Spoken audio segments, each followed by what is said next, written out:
We are saved by grace through faith, not of works, so that we cannot boast in ourselves. However, if you have true living faith, it will produce good works. Unless it's dead trees do not produce fruit. So you have Paul and James. Paul brings up Abraham, saying Abraham was justified by faith.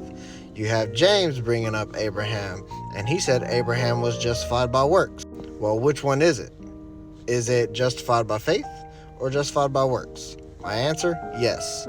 These are two different pieces of context here. What James is talking about is after Abraham attempted to sacrifice Isaac. What Paul is talking about is way, way before Abraham attempted to sacrifice Isaac. So you have two different passages here. What Paul's talking about is, like I said, way before the sacrifice, and Abraham had not done a work to earn his righteousness. He just believed God, the promise that God gave him about his son, and he believed it, and it was credited to him as righteousness. Now fast forward to what James is talking about.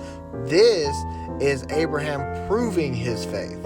And we got to keep in mind too that Abraham was going to sacrifice Isaac because he knew and believed that God was going to raise Isaac back up. So it's one thing to say, I believe you'll raise him back up. It's another thing to prove that you believe it. I love to say faith has a face. It is visible. This context of the word faith is visible. You should be able to see it. That's what James is telling these people. He's saying faith without works is dead.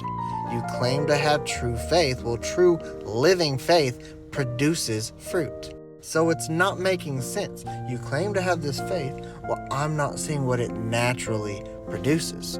I don't want to see an apple tree produce oranges. I want to see an apple tree produce apples. Or else I'm questioning the tree.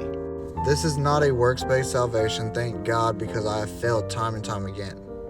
However, if you do have true living faith, it should be producing fruit, and we work not for our salvation, but because of it. Another thing that James is talking about too is like the equivalent of someone coming in my house, starving and thirsty, and I got a big steak on my plate, and I'm munching down, and he's hungry, but I'm like praying for him, and I'm like, Lord, bless him on his way. Hopefully he'll find food. I pray you bless him. Yada, yada, yada.